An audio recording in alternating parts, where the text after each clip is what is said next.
கர்த்தர் உங்களை ஆசீர்வதிப்பாராக. செய்திக்கே போயிரும். ஆமென். ஹல்லேலூயா. ஓசியா தீர்க்க தரிசன புஸ்தகம் 1வது அதிகாரம்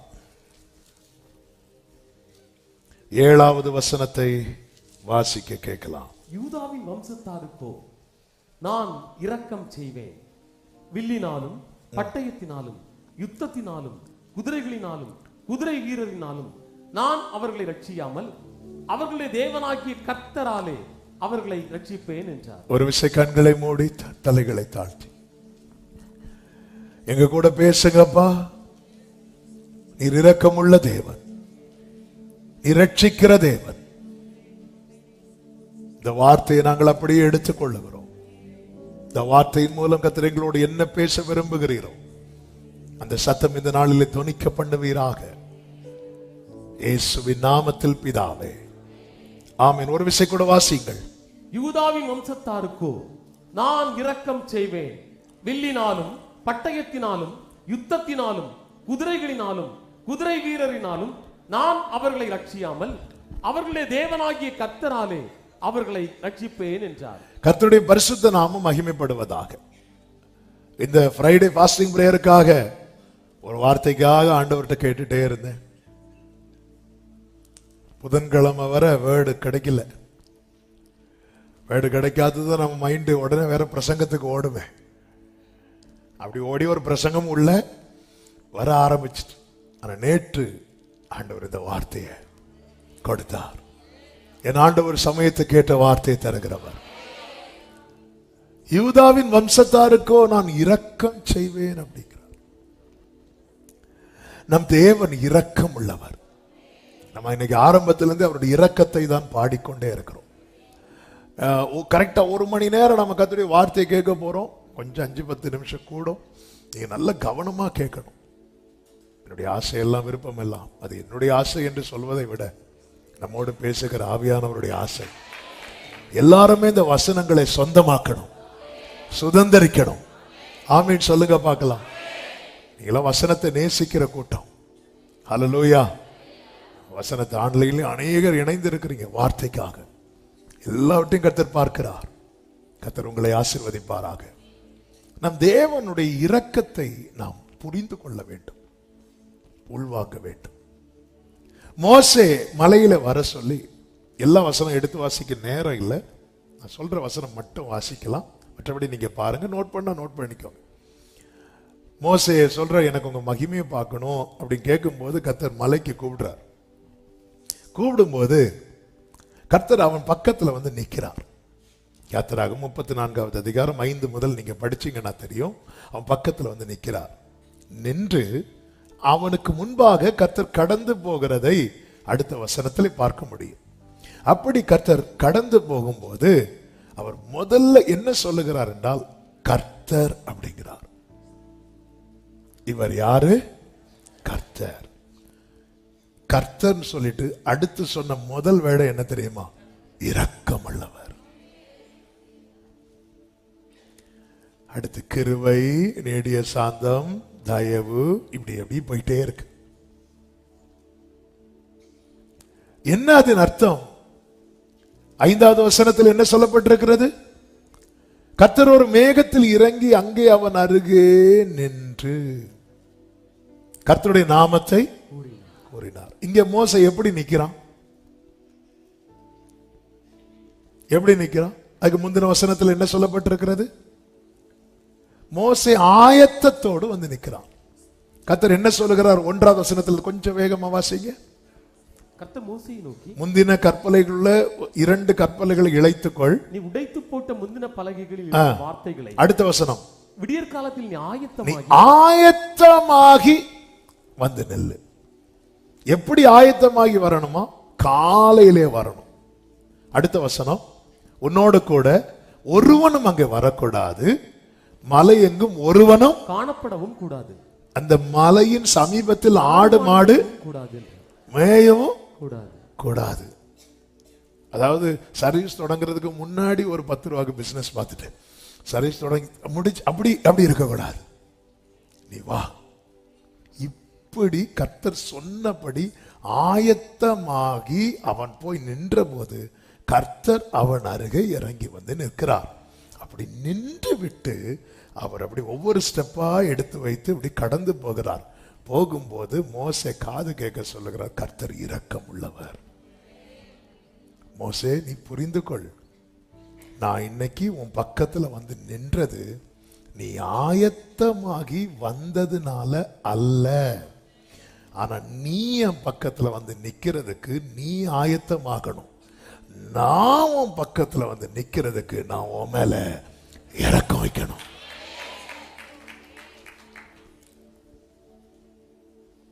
ஆமே. ஆனா நம்ம வர்றதை பார்த்தா ஏதோ பாவம் பார்த்து வர்றது போல.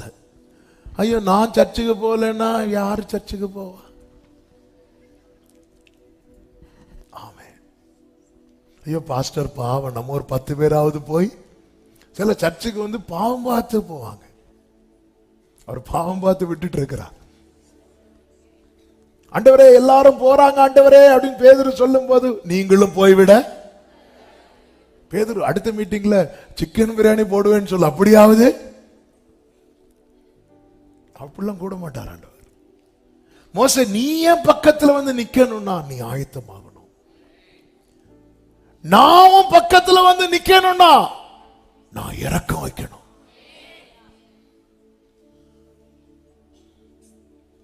ஹல்லேலூயா.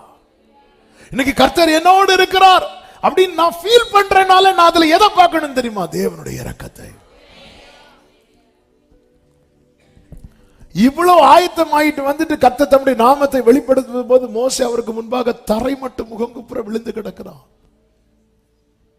நம்ம பல நேரத்தில் என்ன நினைக்கிறோம் தெரியுமா? நான் இப்படி இருக்கிறேன், நான் அப்படி இருக்கிறேன். எதுக்கு நான் ஆயத்தமாகணும்? நான் அவரிடத்தில் நெருங்க. அவர் என்கிட்ட நெருங்கிறதுக்கு அவர் இரக்கம் வைக்கணும். அவருடைய இரக்கத்தை புரிந்து கொள்ளுங்கள். இன்று அவருடைய நிழல்ல இருக்கிறீங்கன்னா அவர் இரக்கம் வைத்தார். அதனாலதான் கிருபையினாலே விசுவாசத்தை கொண்டு ரட்சிக்கப்பட்டீர்கள். என்ன விசுவாசம்? கர்த்தரனை தூக்கி விடுவார் என்கிற விசுவாசம். அது விசுவாசம். ஓகே, அந்த தூக்கி விடுறதுக்கு அவர் கையை நீட்டணுமே, அதுதான் கிருபை. கையை அவர் நீட்டல. நான் குழியில கிடக்கிற கர்த்தரனை தூக்கி விடுவார், கர்த்தரனை தூக்கி விடுவார் சொல்லிட்டு நான் என் ஃபெய்த் அறிக்கையிட்டுட்டே இருக்கிறேன். கர்த்தர் கயிறை போடலன்னு வைங்களேன், கையை நீட்டல. அப்ப அந்த விசுவாசம் என்ன ஆயிரும்? வீணாயிரும். கிரேஸ் இல்லாம எல்லாமே செட் ஆகாது. அதனாலதான் கிருபையும் சத்தியம் எல்லாத்தையும் அவருடைய கிரேஸ், அவருடைய கிருபையோடு இணைத்து தான் சொல்றார். எதுக்கு அப்படின்னா நம்மள மேன்மை பாராட்டுறதுக்கு ஒண்ணுமே கிடையாது. யூதா வம்சத்தாருக்கோ நான் இரக்கம் செய்வேங்கிறார். அந்த இரக்கம் தான் சொல்ற, நான் உங்களை ரட்சிப்பேன் அப்படிங்கிறார். ஒரு தேவ பிள்ளை தானியேலை பாருங்க, எதிரிகளுக்கு கூட தானியேல் இடத்துல குற்றத்தை கண்டுபிடிக்க முடியவில்லை. அப்படி வாழ்ந்த தானியேல் ஆண்டவர்கிட்ட சொல்றார், ஆண்டவர் என் நீதியை நான் நம்பலப்பா, உங்க இரக்கத்தை நம்பி கேட்கிறேன். உம்மிடத்தில் திரளான மீட்பும் மன்னிப்பும் இருக்கிறது. எனவேதான் புலம்பல் 3:22 சொல்லுகிறார், நாம் நிர்மூலமாகாதிருப்பது கர்த்தருடைய கிருபையே, அவருடைய இரக்கங்களுக்கு முடிவில்லை. நீ நல்லவர், சர்வ வல்லவர், நீ நல்லவர், சர்வ வல்லவர். ஆமென். உங்க இரக்கத்திற்கு முடிவே இல்லை, உங்க அன்பிற்கு அளவே. அவை காலைதோறும், அவை காலைதோறும். தேவனுடைய இரக்கத்தின் மேன்மைய இன்னும் சொல்ல வேண்டுமானால் நன்றாய் தெரிந்த வேத பகுதி, அடிக்கடி பயன்படுத்துகிற என்னுடைய டெஸ்டிமனில எல்லாம் சொல்ற வேத பகுதி எசேக்கியேல் 16 அந்த 4 முதல் நீங்க பார்ப்பீங்கன்னா, உன் பிறப்பின் வர்த்தமானம் என்னவென்றால், நீ பிறந்த நாளில் உன் தொப்புள் அறுக்கப்படவும் இல்லை, நீ சுத்தமாவதற்கு தண்ணீரினால் குளிப்பாட்டப்படவும் இல்லை, உப்பால் சுத்திகரிக்கப்படவும் இல்லை, துணிகளில் சுற்றப்படவும் இல்லை. உனக்காக பரிதபித்து இவைகளில் ஒன்றையாகிலும் உனக்கு செய்ய ஒரு கண்ணும் உன் பேரில் இரக்கமாயிருந்தது இல்லை. ஒரு கண்ணும் உன் பேரில் இரக்கமாயிருந்ததில்லை. நீ பிறந்த நாளில் நீ அருவருக்கப்பட்டதினால், நீ பிறக்கிறதுக்கு முன்னாடி ஒரு எதிர்பார்ப்போடு தான் உன் உறவுகள் எல்லாம் இருந்தார்கள். ஆனா நீ பிறந்த நாளில நீ அருவருக்கப்பட்ட. ஏன்னா அவங்க எக்ஸ்பெக்ட் பண்ண பேபியா நீ இல்லாம இருந்திருக்கலாம், அல்லது அவங்க எதிர்பார்த்த அழகு இல்லாம இருந்த, இந்த ரெண்டு தவிர, அல்லது நீ குறையோடு பிறந்திருக்கலாம், அல்லது யாரா சொல்லியிருப்பாங்க, சில சொல்லுவாங்கல்ல, அந்த ஜோசியம் பார்த்து அதை பார்த்து இதை பார்த்து, இப்போ வர பிள்ளையால உங்களுக்கு சாவணும், அந்த பிள்ளை கொஞ்சம் வளர்ந்துன்னு அந்த ஆளுக்கு தான். நீ பிறந்த நாளில் அருவருக்கப்பட்டாய். அதனால ஒரு கண்ணும் உன் பேரில் இரக்கமாய் இருக்கவில்லை. அப்படி சொல்லிட்டு தான் 6வது வசனத்தில் சொல்லுகிறார், நான் உன் அருகே கடந்து போகும்போது. ஆமென். நீ பிறந்த நாளில் அருவருக்கப்பட்டதனால் வெளியில் எரிந்து விடப்பட்டாய். இந்த வெளியே எரிந்து போடுறாங்கன்னு எங்க போட்டிருப்பாங்க? குப்பையில போட்டிருப்பாங்க. அப்புறம்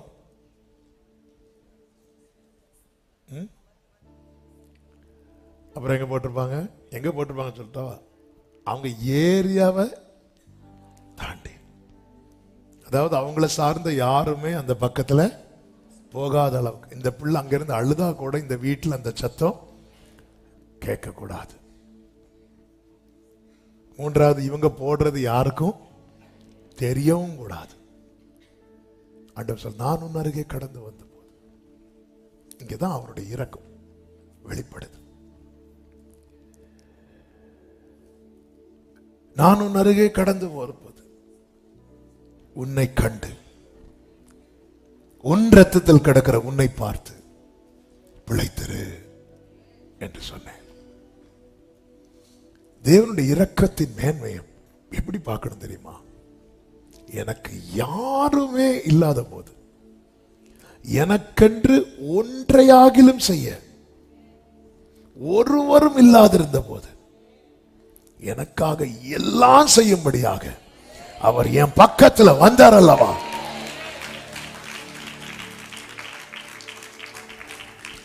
இந்த இரக்கத்தை, தேவனுடைய இரக்கத்தை பார்க்கிறவன்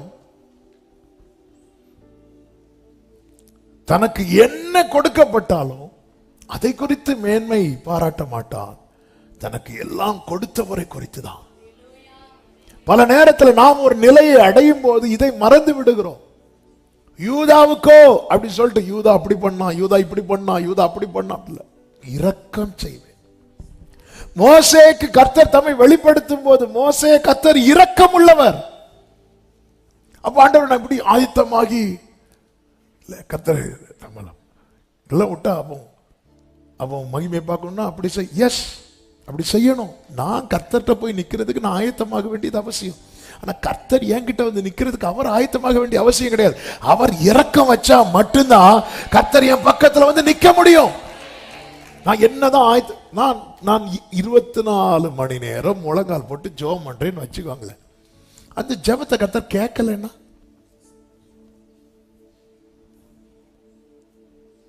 அதனாலதான் தாவீது சொல்றார், என் ஜெபத்தை தள்ளாமலும். அதுக்கு முந்தின வசனத்தில் என்ன சொல்றாரு தெரியுமா? என் இருதயத்தில் அக்கிரம சிந்தை கொண்டிருந்தேன், ஆனால் கர்த்தர் என் ஜெபத்துக்கு செவி கொடார். மெய்யாகவே கர்த்தர் என் ஜெபத்துக்கு செவி கொடுத்தார். ஏன்னா என் இருதயம் அப்படி இருந்துச்சு. அப்படியே சொன்னார் அடுத்த வசனத்துல, என் ஜெபத்தை தள்ளாமலும் தமது கிருபை என்னை விட்டு. அந்த இடத்துல கூட அந்த தன்னுடைய நீதியை வெளிப்படுத்தல, அவருடைய கிருபையை தான் வெளிப்படுத்துறான். இவைகளில் ஒன்றையாகிலும் உனக்காக செய்ய ஒரு கண்ணு உன் பேரில் இரக்கமாய் இருந்தது இல்லை. சொல்லிட்டு தான் கர்த்தர் சொல்லுகிறார். இப்படி அநேக காரியங்களை சொல்லிவிட்டு 13வது வசனம் கடைசியில சொல்லுகிறார், நீ மிகவும் அழகுள்ளவளாகி அப்படின்னு இருக்கும். யாரை பார்த்து சொல்றா தெரியுமா? நீ பிறந்த நாளில் அருவருக்கப்பட்டதினால். ஹல்லேலூயா.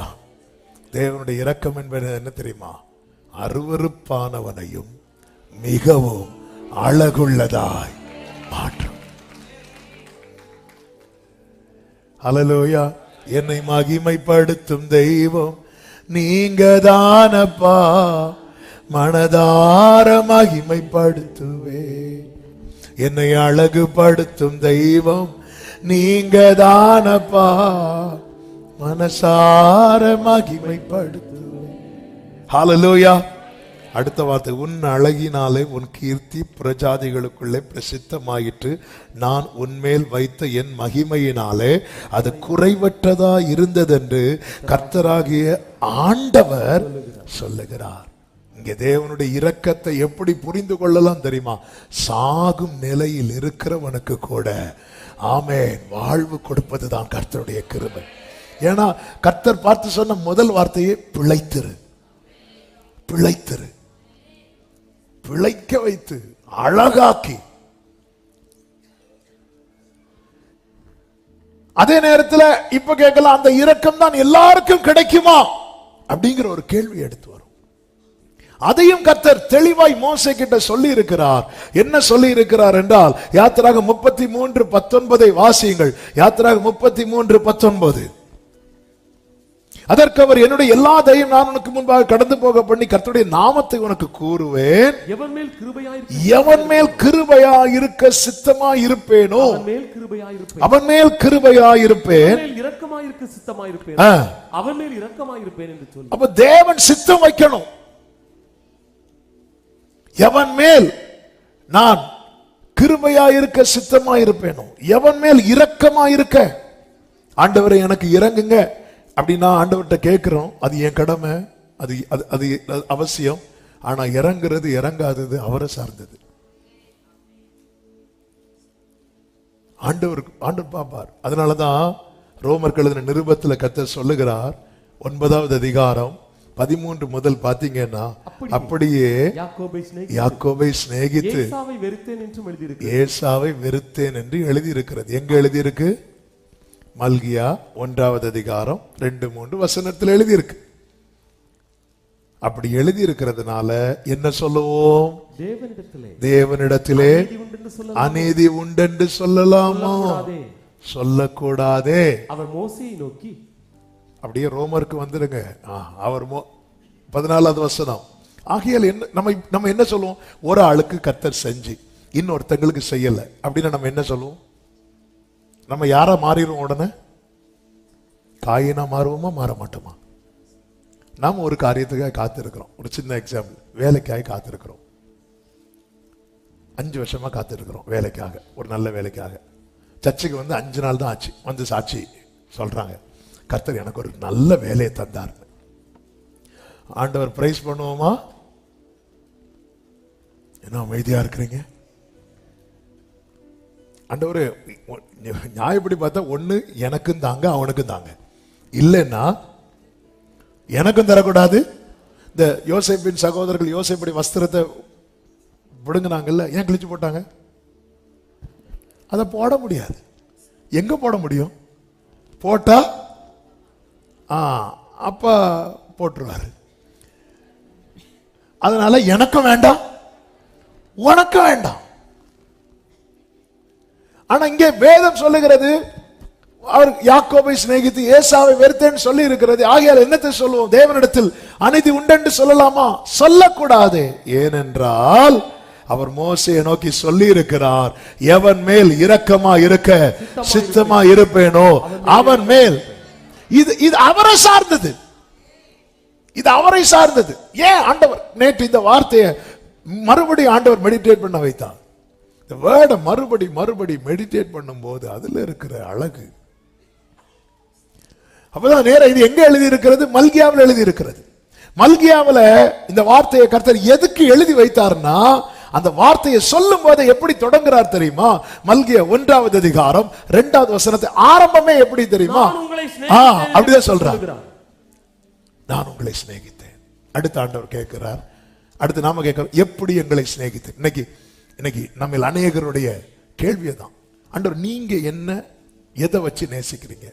இந்த கேள்விக்கு உண்மையிலேயே நம்ம கிட்ட பதில் கிடையாது. இந்த கேள்விக்கான பதில் நம்ம கிட்ட கிடையாது. இந்த கேள்விக்கான பதில் அவர்கிட்ட தான் இருக்கு. இது அவரை சார்ந்தது. என்னை ஆண்டவர் நேசிக்கிறது என்பது நான் என்ன சொல்ல முடியும்? அதுதான் கர்த்தர் இங்க சொல்லுகிறார். நான் உங்களை சிநேகித்தேன் அப்படிங்கிறார். எடுத்ததும் அதுதான் சொல்றார். உடனே நீங்க எங்களை எப்படி நேசிக்கிறீங்க? கர்த்தர் சொல்லுகிறார், ஏசா யாக்கோபுக்கு சகோதரன் அல்லவா, ஆகிலும் நான் யாக்கோபை சிநேகித்தேன். ஏசாவை வெறுத்தேன், ஏசாவை ஆண்டவர் பிடிக்காம ஆயிட்டு அப்படியா? இந்த இடத்துல ஏசாவை வெறுத்தேன்னா யாக்கோபை சிநேகித்தேன் அர்த்தம் என்ன? தெரிந்தெடுத்தல். தெரிந்தெடுத்தல், தேவன் தெரிந்தெடுத்தது. இப்ப ஏசா சைட பாருங்க. ஏசா மூத்தவன். மூத்தவன் யாரு? சேஷ்டபுத்திர பாகம். மூத்தவன் யாரு? அடுத்து வரவனுக்கு முந்தினவன். முந்தினவன் தான் மூத்தவன். ஏசாய மூத்தவன். சரீர பிரகாரமா பார்த்தா யாக்கோபை விட திறமையானவன். அடுத்து ஈசா காலம் மிகவும் நேசிக்கப்பட்டவன். இப்படி ஏசாக்க லிஸ்ட அடிக்கிட்டே போகலாம். அப்படி இருந்தும் யாக்கோபே உன் லிஸ்ட் சொல்லவா? நீ பிறந்த நாள்ல இருந்து நீ துரோகம் பண்ணுவேன்னு எனக்கு தெரியும். கர்த்தர் சொல்லுவார். ஆமென். ஏசாயா 48:8 ஆதி முதல் உன் சேவையை திறக்கவில்லை, நீ துரோகம் பண்ணுவாய் என்பதையும் தாயின் கற்பம் தொடங்கி நீ மீறுகிறவன் என்று பெயர் பெற்றதையும் அறிந்திருக்கிறேன் அப்படிம்பார். அப்ப நீயே சொல்லு, நான் யாரை நேசிக்கணும்? எல்லாருடைய எதிர்பார்ப்பு யார் மேல இருக்கும்? உண்மையிலேயே கர்த்தர் யாரை தான் நேசிக்கணும் தெரியுமா? ஏசாவை நேசிக்கணும். யாரை வெறுக்கணும் தெரியுமா? யாக்கோவை வெறுக்கணும். ஆனா கர்த்தர் அப்படியே மாத்துறாரு. மிகவும் நேசிக்கப்பட வேண்டியவன் மேல வைக்க வேண்டிய நேசத்தை வெறுக்கப்பட வேண்டியவன் மேல கர்த்தர் வைக்கிறாரு. கர்த்தர் அதுதான் சொல்றார், நான் உங்களை நேசித்தேன். உடனே ஆண்டவர் எங்களை எப்படி நேசித்தீர்? ஊர்ல எத்தனை ஏசாக்கள் இருக்கிறாங்க தெரியுமா? உன்னை விட எல்லாத்திலையும் பெஸ்டா. ஆமென். ஹல்லேலூயா. என்னையா தேடினீர் ஐயா இயேசுநாதா, உம்மை மறந்தவோர் ஆண்டவர் நான் உன்னை நேசித்தேன்பா. நான் கேட்கிறேன், எப்படி நேசித்தீர்? ஏசா யாக்கோபுக்கு சகோதரன் அல்லவா? எத்தனை ஏசாக்கள் இருக்கிறாங்க. உண்மையிலேயே நாம பெற்றுக்கொண்ட நேசத்தை பெற்றுக்கொள்ள பாத்திரவான்களாய் வாழ்கிற ஆயிரக்கணக்கானோர் இருக்கும்போது ஊரில் ஒருவனும் வம்சத்தில் 2 பேருமாய் கர்த்தர் தெரிந்தெடுத்தாரே. அந்த தெரிந்தெடுத்த கூட்டத்தில் இந்த யாக்கோவும் இருக்கிறான் என்று நினைக்கும் போது உங்க அன்பு பெரியது, உங்க இரக்கம் பெரியது, உங்க கேள்வி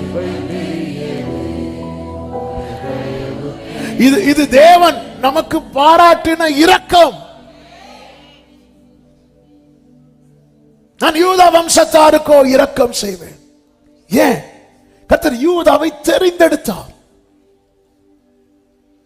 சங்கீதம் 78, 67, 68 வசனங்களிலே சங்கீதக்காரனை கொண்டு கர்த்தர் இப்படி எழுதி வைத்தார்.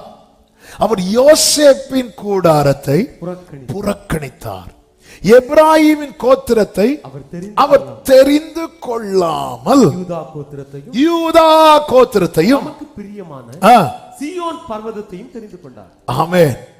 யாக்கோபு பிளஸ் பண்ணும்போது மற்றவர்களுக்கு கொடுத்த பிளஸிங்கை விட யோசேப்புக்கு ரொம்ப கொடுத்தார். அதே போல மற்ற கோத்திரத்தின் பிள்ளைகளை மேல யாக்கோபு கை வைத்ததாட்டு பைபிள்ல பார்க்க முடியாது. ஆனா யோசேப்பின் பிள்ளைங்க மேல, அதுவும் எப்ராஹிம் மேல விசேஷமா கை வைக்கிறார்.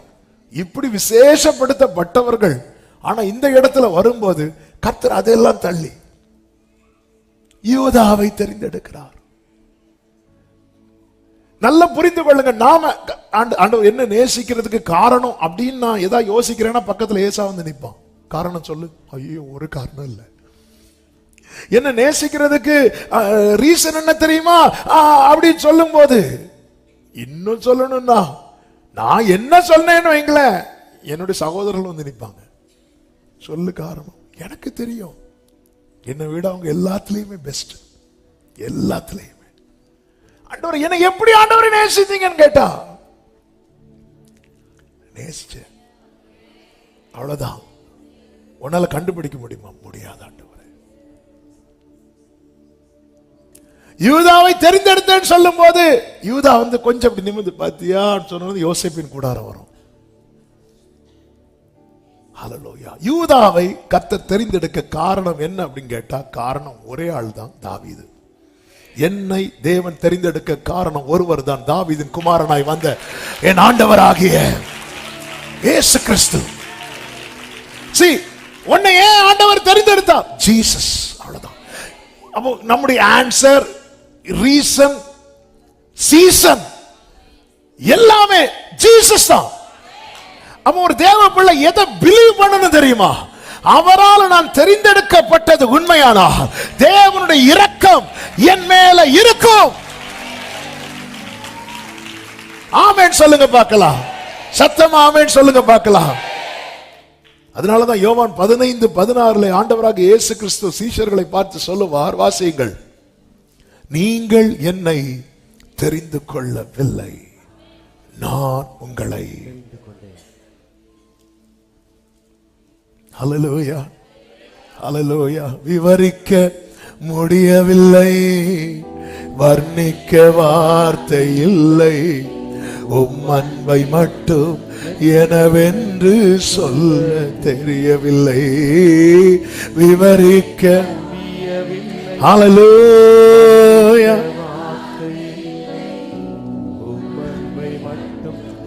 எனவென்று சொல்ல தெரியவில்லை, தேடி வந்த நேசமே ஆருயிரேசுவே, உம் அன்பில் ஒன்றே உண்மை உண்டென்று கண்டேன், தேடி வந்த நேசமே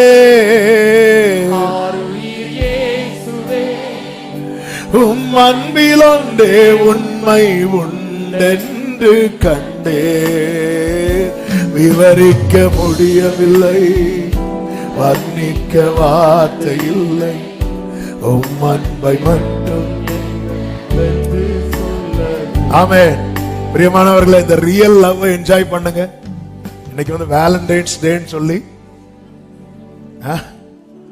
ஹல்லேலூயா, ரியல் லவ், ஜீசஸ் லவ் ரொம்ப என்ஜாய் பண்ணுங்க.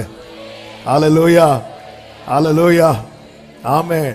ஆண்டவர் வந்து வேற வழி இல்லாம நம்மள நேசிக்கல, அவருக்கு 1000 ஏசாக்கள் ரெடியா இருக்கிறாங்க. அப்படி இருந்தும் அதெல்லாம் விட்டுட்டு சேற்று நின்றென்னை தூக்கி எடுத்து மாற்றி உள்ளம் புதிதாக்கினாரே, சேற்றி நின்றென்னை தூக்கி எடுத்து மாற்றி உள்ளம் புதிதாக்கினாரே, கல்லானைய உள்ளம் ஒருக்கின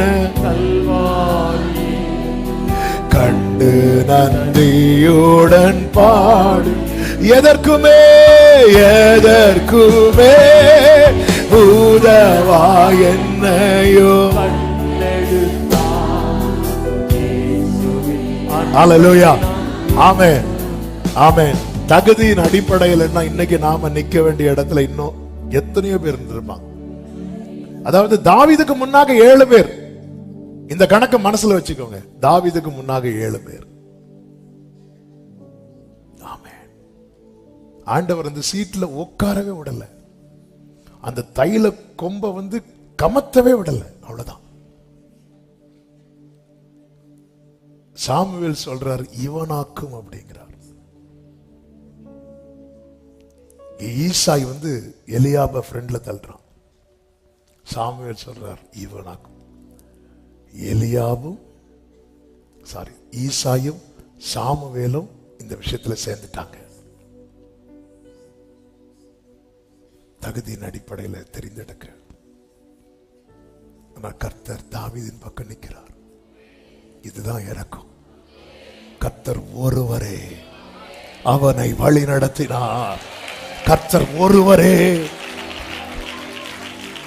இன்னைக்கு உறவுகள் எல்லாம் ஒரு பக்கம் சேர்த்துருவாங்க. ஏன்னா நீங்க இதை புரியும், நான் தேவனால் தெரிந்தெடுக்கப்பட்டவர், நீங்கள் என்னை தெரிந்து கொள்ளவில்லை. சாமுவேலோட பெரிய தீர்க்கதரிசி, அவருக்கு தெரியவில்லை. ஆனா இந்த விஷயத்துல ஈசாய் கூட நிற்கிறார். தாவீது அங்க இல்ல, அங்க சீன்லயே இல்ல. தாவீது எங்கேயோ இருக்கிறான். எங்கேயோ இருக்கிறவனுக்காக இங்க கர்த்தர் சீனையே சேஞ்ச் பண்றார். ஆமென் சொல்லுங்க பார்க்கலாம். சாமுவேல் வந்தது விருந்து சாப்பிட, ஆனா அந்த இடத்துல ஃபாஸ்டிங் பிரேயர் போட வச்சார் ஆண்டவர். ஹல்லேலூயா, ஆமென். பண்டிகை நாள உபவாச நாளாக்கினார். சீனை சேஞ்ச் பண்றார். காட்சி மாறுது, கேரக்டர் சேஞ்ச் ஆகுது. தாவீது உள்ள வந்ததும் உபவாச நாள் பண்டிகை நாளாய் மாறுகிறது. கர்த்தருடைய இரக்கம். ஆமென். தேவனால் தெரிந்தெடுக்கப்பட்டவனுக்கு தேவன் இரக்கம் செய்வார்ங்கிற நம்பிக்கை இருக்கணும். அந்த நம்பிக்கை தான். ஆமென். நம் தேவன் அதுதான் இங்கே சொல்லுகிறார். யூதா வம்சத்தாருக்கோ நான் இரக்கம் செய்வேன். வில்லினாலும் பட்டயத்தினாலும் யுத்தத்தினாலும் குதிரைகளினாலும் குதிரை வீரரினாலும் நான் அவர்களை இரட்சியாமல் அவர்களுடைய தேவனாகிய கர்த்தராலே அவர்களை இரட்சிப்பேன். ஓசியா 1:7 வசனம் போடுறவங்க குயிக்கா. ஆமென். அதான் இன்னைக்கு கீவேர்ஸ், மறந்துடக்கூடாது. இங்க என்ன ஆண்டவர் சொல்லுகிறார்? நான் ரட்சிப்பேன் அப்படிங்கிறார். அப்ப ரட்சிப்பு யாரால கிடைக்கிறது? ஆனா ரட்சிப்புனால நமக்கு மைண்ட்ல என்னதான் வரும் தெரியுமா? குதிரை, பட்டயம், வில்லு, யுத்தம், யுத்த வீரர், குதிரை வீரர். ஆண்டவர் சொல்ல இதனால நான் ரட்சிக்க மாட்டேங்கிறார். நேற்று ஆவியானவர் அநேக வார்த்தைகளை பேசுகிறார். எல்லாமே சொல்ல முடியுமான்னு தெரியல. ஆனா 1-2 காரியத்தை தான் ரொம்ப அழுத்தி சொல்ல விரும்புகிறேன். நம்ம எதால நம்ம வாழ்ந்துருவோம் நினைக்கிறோம், ஆண்டவர் சொல்றார் அதால கிடையாதுங்கிறார். ஆமென். உன் தேவனாகிய கர்த்தராலே, அவர்கள் தேவனா, அப்போ கர்த்தராலே சொல்லும் போது கர்த்தர் எப்படி வேணாலும் ரட்சிப்பார். இதுதான் புரியணும். எனவேதான் 118வது சங்கீதம் அதனுடைய 23வது வசனம் நன்றாய் தெரிந்து பழகின வசனம். அது கர்த்தராலே, நான் சொல்ற வசனம் மட்டும் வாசிங்க. அது கர்த்தராலே ஆயிற்று, அது நம்முடைய கண்களுக்கு. அப்ப கர்த்தராலே ஒரு காரியம் ஆகும் போது அது எப்படி இருக்கும் தெரியுமா? ஆச்சரியமாயிற்று. ஆகாதென்று தள்ளின கல். எருசலேம் தேவாலயத்தை கட்டுகிற காரியத்தை குறித்து இதோடு சம்பந்தப்படுத்தி சொல்லுவார்கள் இந்த வசனத்தோடு.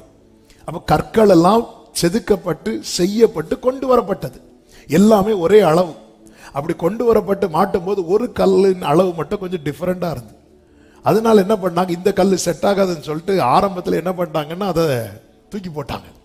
தூக்கி போட்டுட்டு எல்லாம் செட் பண்ணி வைக்கும் போது ஒரு மெயினா ஒரு ஸ்டோன், இந்த தலைக்கல், அது இல்லை. அது டோட்டலா டிஃபரெண்ட் ஆனது. ஃபர்ஸ்டே செஞ்சு அனுப்பும் போது அதையும் செஞ்சு அனுப்பிட்டாங்களாம். ஆனா கெட்டுறவங்களுக்கு அது தெரியல, இதுதான் என்ன கல்லு, தலைக்கல்லு அப்படின்னு சொல்லிட்டு அவங்களுக்கு தெரியல. அதனால அவங்க அதை என்ன கல்லா மாத்திட்டாங்க தெரியுமா? ஆகாததுன்னு தள்ளிட்டாங்க. இதுக்கு செட் ஆகாது. ஆமா, சில நேரத்தில் பாருங்க, மற்றவங்களுக்கும் தேவனால் தெரிந்தெடுக்கப்பட்டவங்க ரொம்ப டிஃபரெண்டா இருப்பாங்க. சின்ன வயசுல இருந்து டிஃபரெண்டா இருப்பாங்க. என்னன்னா ஒதுக்கப்பட்டிருப்பாங்க. ஏன்னா செட் ஆக மாட்டோம் நாம. ஆனா ஒரு நாள் வரும், அது கர்த்தராலே ஆயிற்று.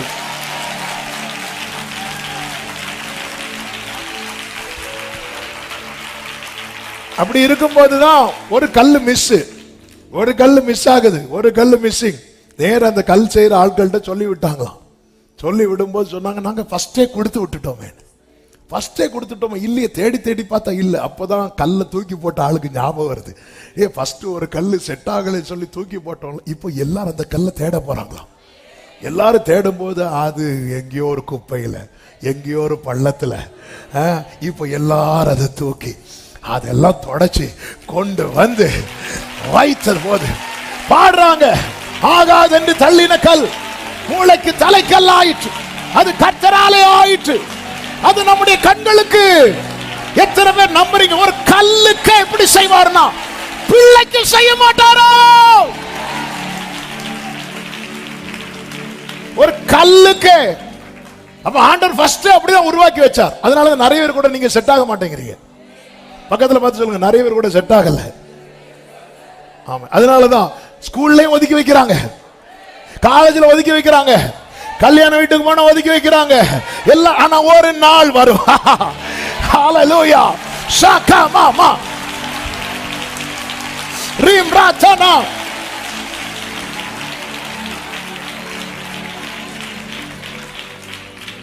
அதான் அது நம்முடைய கண்களுக்கு எப்படி இருக்கு தெரியுமா? நம்ம என்ன நினைக்கிறோம், இது செட் ஆகாது, அதை வச்சாதான் ஒர்க்கே பினிஷ் ஆகும். ஹalleluya. ஆகாப் யுத்தம் பண்ண போறான். யுத்தம் பண்ண போகும்போது யோசபாத்த கம்பெனி கூடுறான். யோசபாத்த வரார். இப்ப நம்ம வேர்டுக்கு யோசபாத் எங்க போனாலும் வேர்டு வேணும், அவருக்கு வார்த்தை வேணும். உடனே ஆகாப் என்ன பண்றான்னா ஒருத்தனை மட்டும் ஒதுக்கி வைக்கிறான். யார? மீகாயாவை ஒதுக்கி வைக்கிறான். ஒதுக்கி வச்சுட்டு மீதி 400 பேரை கூட்டிட்டு வரான். 400ல 4000 பேரை கூட்டிட்டு வந்தாலும் மீகாயா வராம வேலை நடக்காது. ஹalleluya.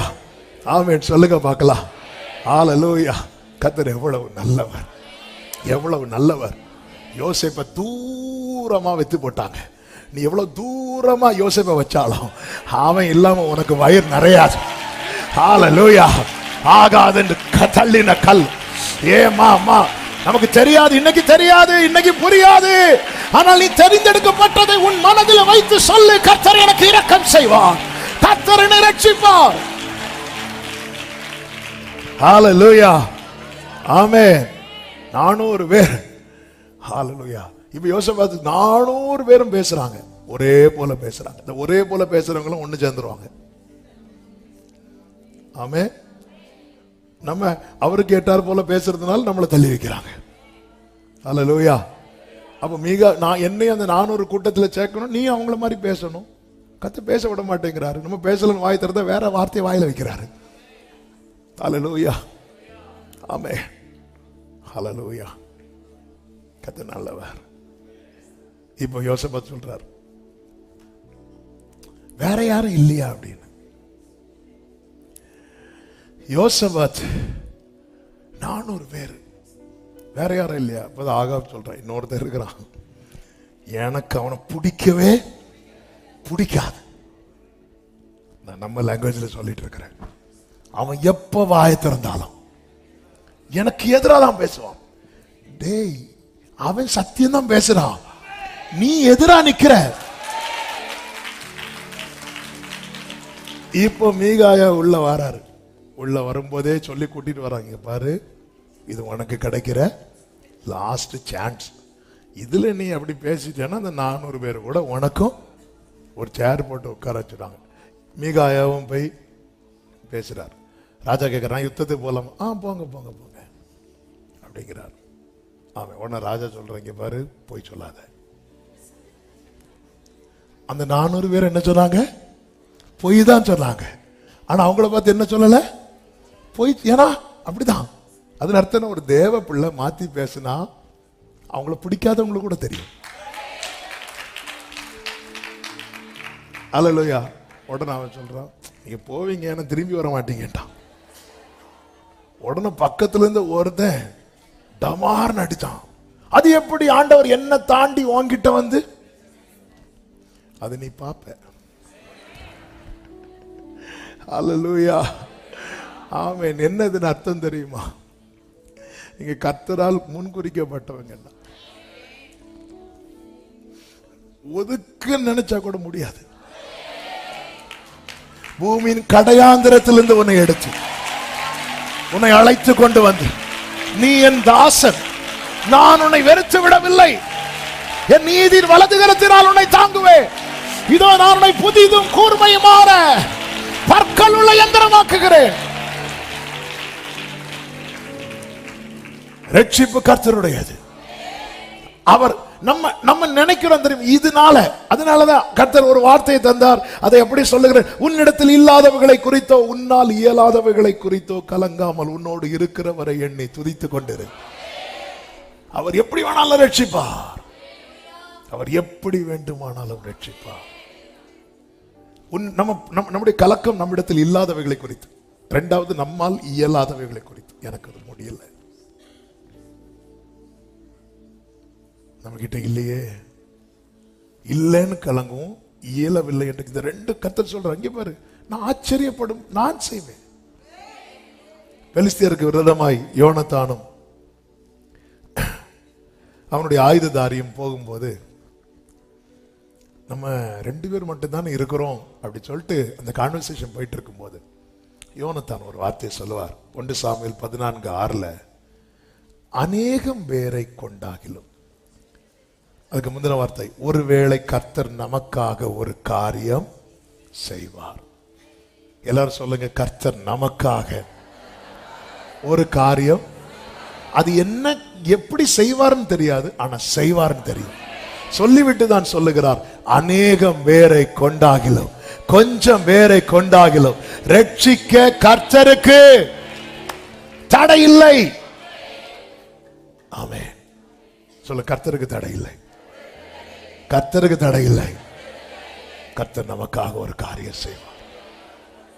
ஆமென். அமட்சியா பாருங்க, யுத்தத்துக்கு போறதுக்குன்னு 100 தாலந்து கொடுத்து, பொண்ணையும் வெள்ளியும் கொடுத்து கொஞ்சம் பேரை கூட்டி வைப்பார்.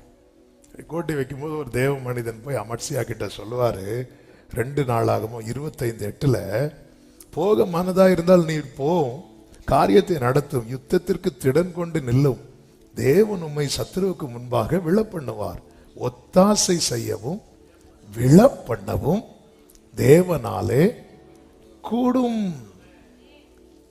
ஒத்தாசை செய், இது என்னைக்குமே மனசுல வச்சுக்கோங்க. அது தேவனை சார்ந்தது. நான் நிக்கணுமா, நான் விழணுமா என்பது என் சத்துருவை சார்ந்தது அல்ல. நம்ம என்ன பண்ணுவோம், ஐயோ இவன் வந்துட்டானே, இவன் வந்துட்டானா நம்மளை விழத்தள்ளிடுவானு சொல்லிட்டு அவனோட ஒப்புரவாகிறோம், அவன்கிட்ட காம்ப்ரமைஸ் பண்றோம்.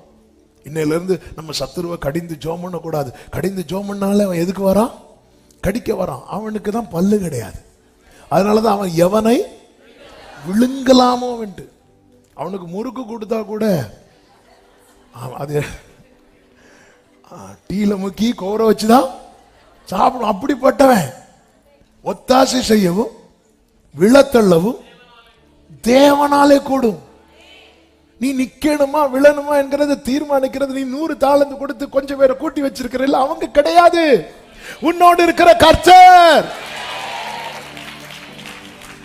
நம்மிடத்தில் இல்லாதவைகள், நம்மால் இயலாதவைகள், இதை குறித்து நம்ம ரொம்ப சோர்ந்து போயிருக்கிறோம். கர்த்தர் சொல்றார், நீ என்ன நினைக்கிறியோ அதால நான் உன்னை ரட்சிக்க மாட்டேன். இப்ப நீ என்ன செய்வ? என் கையில மட்டும் ஒரு பட்டயம் இருந்தா, ஆண்டவர் சொல்ற, உங்க பட்டயத்தால் நான் உன்னை ரட்சிக்க மாட்டேன். பட்டயம் என்ன? திடீர்னு ஒரு அனௌன்ஸ்மெண்ட் வந்துச்சுல்ல, 500 1000 செல்லாது. இப்படிதான் ஆண்டவர் பேசிட்டு இருக்கார் நம்ம கிட்ட. நம்ம கஷ்டப்பட்டு உருக்கி எடுத்து ஒரு பட்டயத்தை வாங்கி வச்சா, பட்டயத்தாலே சாவேண்டாரு சொன்னாரா இல்லையா? அதன் அர்த்தம் என்ன? அது என்னை சார்ந்தது. உனக்கு ரட்சிப்பை தரணும் நான் நினைச்சிட்டேன்னா தருவேன். உன்னை வாழ வைக்கும் நினைச்சிட்டேன்னா வாழ வச்சிருவேன். உன்னை உயர்த்தணும் நினைச்சிட்டேன்னா உயர்த்திருவேன். உன் நுகத்தை முறிக்கும் நினைச்சிட்டேன்னா நான் முறிச்சிருவேன். உன் கடத்தை மாத்தணும் நினைச்சிட்டேன்னா நான் மாத்துவேன். உன் பிள்ளைக்கு ஒரு வாசலை திறக்கும் நினைச்சிட்டேன்னா திறப்பேன். இது கர்த்தரை சார்ந்தது. அது நம்முடைய கண்களுக்கு ஆச்சரியமா இருக்கிறது. ஹல்லேலூயா. உன்னை வாழாக்காம தலையாக்கணும்னு நினைச்சிட்டேன்னா ஆக்கிடுவேன். கர்த்தர் நினைச்சிட்டு, கர்த்தர் அதான் அவருடைய இரக்கம். அந்த பஞ்சகாலம் முழுவதும் உன்னை குறைவில்லாம போஷிக்கணும்னு நான் நினைச்சிட்டேன்னா செஞ்சிருவேன்.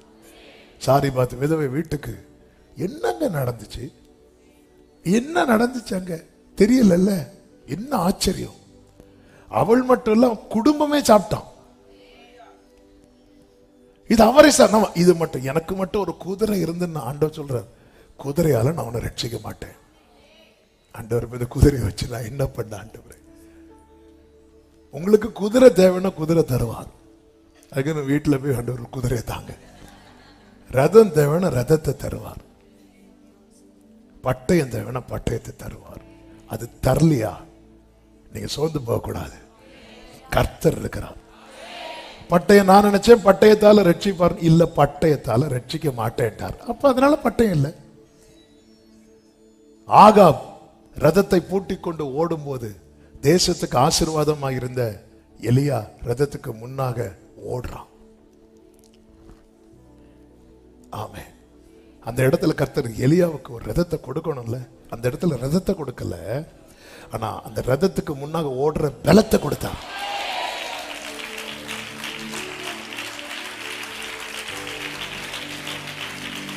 நான் சொல்றது எத்தனை பேருக்கு விளங்குதுன்னு தெரியல. அந்த இடத்துல கர்த்தர் நம்ம என்ன கேட்டிருப்போம், எனக்கு ஒரு ரதம் இருந்திருந்தா. அந்த இடத்துல கர்த்தர் அவனுக்கு ரதத்தை கொடுக்கல, அந்த இடத்துல அவனுக்கு ரதத்துக்கு முன்னாக ஓடக்கூடிய பலத்தை கொடுத்தா. இதுதான் தேவனாலே நமக்கு கிடைக்கும். இது நம்முடைய கண்களுக்கு. ஹalleluya, ஹalleluya. ஒரு நாள் வந்தது, யோர்தானை கடந்து போகும்போது திடீரென்று வானத்திலிருந்து என்ன வருது தெரியுமா? ரதம் வருது. அதன் அர்த்தம் என்ன? என்னால உனக்கு ரதத்தையும் தர முடியும். அவன் இன்னைக்கு நம்ம கிட்ட சிலது தராம இருக்கிறார்ல, அது தர முடியாததுனால அல்ல, கர்த்தருக்கு தடையே கிடையாது. ஆனா கர்த்தருக்கு நம்ம எப்படி ரட்சிக்கணும்னு ஒரு திட்டம் வைத்திருக்கிறாரோ அப்படிதான் ரட்சிப்பார். ஆமென் சொல்லுங்க பார்க்கலாம். நேரம் போகுது, கொஞ்சம் வேகமா நான் போறேன், நல்ல கவனிங்க. மோசே கர்த்தர் சந்திக்கும் போது மோசே தன்னுடைய இயலாமையை சொல்லுகிறார். ஆண்டவரை நீர் என்னிடத்தில், யாத்திரை 4வது அதிகாரம் அதனுடைய 10வது வசனம், ஆண்டவர் இதற்கு முன்னாவது தேவரீர் அடியானோட பேசினதற்கு பின்னாவது நான் வாக்கில். அதன் அர்த்தம் என்ன தெரியுமா? ஆண்டவர் என் பேச்சு பாத்தீங்கல்ல, நீங்க என்கிட்ட பேசுறதுக்கு முன்னாடி எப்படியோ அப்படியே தான். நம்ம அநேகருடைய புலம்பல் இதுதான். இதுக்கு முன்னாடி சரி நான் இப்படி மந்தனா உள்ளவனா இருந்தேன், இப்ப கர்த்தர் என்கிட்ட பேசினதுக்கு அப்புறம் நான் அப்படியே தானே இருக்கிறேன். முன்னாடி நான் இப்படி குறைவுள்ளவனா இருந்தேன், இன்னைக்கு நான் கர்த்தர் வார்த்தை தந்ததுக்கு அப்புறம் அப்படியே தானே இருக்கிறேன். நான் திக்குவாயும் மந்தனாவும் உள்ளவன். ஆண்டவரே இதற்கு முன்னாவது தேவரீர் உமது அடியானோட பேசினதற்கு பின்னாவது. இந்த வேர்டு தான் ரொம்ப, இங்கதான் எல்லாருமே சோர்ந்து போறது. மோசேல நம்ம எல்லாருமே நல்ல வார்த்தையெல்லாம் வாங்கினதுக்கு அப்புறமும் ஒரு மாற்றமும் இல்லைன்னு இருக்கும்போது ரொம்ப சோர்ந்து போயிடும். நீர் உமது அடியானோடு பேசினதற்கு சரி முன்னாடி ஓகே, இப்போவாவது. இப்போதான் நாங்க எல்லாருமே குடும்பமா சர்ச்சுக்கு வரோமே. முந்தி ஒரு ஆள் மட்டும்தான், இன்னைக்கு அப்படி எல்லாருமே தேட ஆரம்பிச்சிட்டோமே. இன்னைக்கு எல்லாருமே அதுக்கப்புறமும் சரி முன்னாடியாவது பைபிளை சும்மா படிக்கணுமே படிப்பேன். இன்னைக்கு நான் விரும்பி தானே படிக்கிறேன். 24 மணிக்கூறும் வார்த்தை தானே எங்க வீட்டில் ஓடிட்டே இருக்குது. இப்படி 1000 காரியங்களை நம்ம அடுக்கலாம் மோசையை போல. அப்போ ஆண்டவர் அதுக்கு ஒரு ஆன்சர் கொடுக்கிறார் பாருங்க.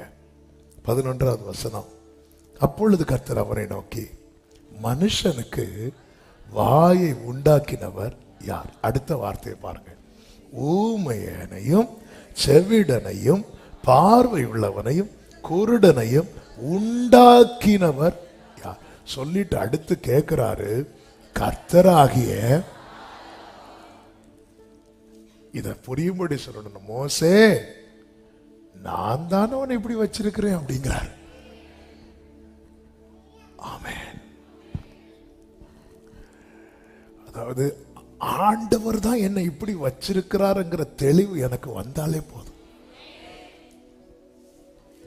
எதை குறித்தும் பயம் இல்லப்பா, எதை குறித்தும் கலக்கம் இல்லப்பா.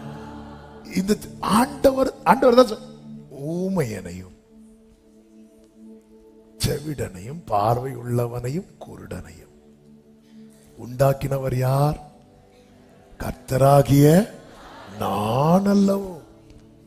மோசே, உன்னை உருவாக்குறது என்பது மந்த நாவு தெளிவாய் பேசுறது மட்டும் இல்ல, தெளிவாய் பேசுற நாவு மந்த நாவு ஆகிறது கூட நான் உன்னை உருவாக்குறது மோசே. ஆமென். வரல பாத்தீங்களா? நீ எகிப்தில் உருவான வாக்கில் வல்லவனாய், என்னிடத்தில் உருவானாய், மந்தனா உள்ளவனாய். ஏன் ஆண்டவர் என்ன இப்படி வச்சிருக்கிறீங்க? என்னை ஆண்டவர் இப்படி வச்சிருக்கிறீங்க?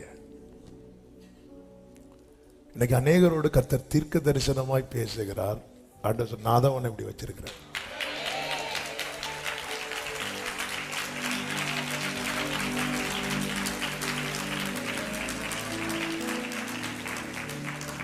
ஆமென். நான் தான் உன்னை இப்படி வச்சிருக்கிறேன். எதற்கு? 12வது வசனம், நீ போ அப்படிங்கிறார். ஆண்டவரே உம்மிடத்தில், ஆமென், நீர் என்னிடத்தில் பேசினதற்கு முன்பாகிலும் பேசினதற்கு பின்பாகிலும் வாக்கில் வல்லவன், போ போ அப்படின்றார். சொல்லிட்டு சொல்றார், நான் உன் வாயோட இருந்து நீ பேச வேண்டியதை. அப்ப எந்த இடம் தேவனால் உருவாக்கப்படுகிறதோ அந்த இடத்துல தேவனுக்கு ஸ்தானம் இருக்கிறது. ஆமென். உன்னை நான் இப்படி வச்சிருக்கிறேன்னா, வெளி பார்வைக்கு நீ பெரிய திறமையாய் பேசுகிறவனாய் தெரியாமல் இருக்கலாம். ஆனா உனக்கு ஒரு சத்தியத்தை புரிந்து கொள். உன்னை நான் ஒரு நிலையில் வச்சிருக்கிறேன், அந்த இடத்துல எனக்கு ஒரு ஸ்தானம் இருக்கிறது. அதுதான் கர்த்தர் சொல்லுகிறார், நான் உன் வாயோடே. திறமையா 40 வருஷத்துக்கு முன்னாடி எகிப்திலே வாக்கில் வல்லவனாய் வளர்ந்தவனுக்கு பேச்சுக்கு மரியாதையே கிடையாது. ஆனால் கர்த்தரால் மந்தனா உள்ளவனாய் மாறினவன் பேசினா சூரியன் கூட காணாம போயிரும். பார்வோன்லாம் இருக்க முடியாது. சில நேரத்தில் நமக்கு தோணும், ஆண்டவரே என்ன மட்டும் இப்படி வச்சிருந்தீங்க. நாம் தாவீது கேட்டார்ல, எனக்கு மட்டும் 2 சிறகு இருந்திருந்தா, சிறகு இருந்தா வேடம் என்னைக்கு அடிச்சு கொண்டு கறி வச்சிருப்பான். நம்மெல்லாம் கேட்கறது கேள்வி, எனக்கு மட்டும் ஆண்டவர் தெரியும், நான் தான் இப்படியே வச்சிருக்கிறேன். அல்லேலூயா. யாக்கோபை பூச்சியாக்கி தான் கையை பிடிச்சார். ஆமே. என்ன ஏன் பூச்சியாக்குனீங்க? ஆண்டவர் கேட்கிறார். ஏன் பூச்சியாக்குனதை கேட்கிறேன், நான் ஏன் கையை பிடிச்சதை கேட்க மாட்டேங்கிறேன்? அதை கேட்க மாட்டோம். உன்னை கையை பிடிக்கணும்னா நீ யாரா இருக்கணும்? பூச்சியா இருக்கணும். இல்லை நீ என்னையே ஏமாத்துவ. ஆமென். எனக்கே கூழ தருவேன். ஆமென். ஹல்லேலூயா. ஆண்டவர் உன்னை இப்படி வச்சது நான் தான், கர்த்தராகிய நான் அல்லவோ அப்படிங்கிறார். உன்னை நான் இப்படி ஏன் வச்சிருக்கிறேன் தெரியுமா? மோசே, இது மாறினாதான் நீ உருவாக்கப்படுறதா நினைக்காத, இது கூட என்னுடைய செயலே. உண்டாக்கினவர் யார்? ஆமென். ஹல்லேலூயா. எத்தனை பேர் நம்புறீங்க? ஹல்லேலூயா. என்ன அப்பா தான் இப்படி வச்சிருக்கிறார். கை அசைச்சு ஆமென் சொல்ல. அந்த கிரெடிட் யாருக்கு கொடுக்காதீங்க. ஆமென் சொல்லுங்க பார்க்கலாம். என்ன அப்பா தான் இப்படி வச்சிருக்கிறார். நான் நம்புவேன் என் வாழ்வு.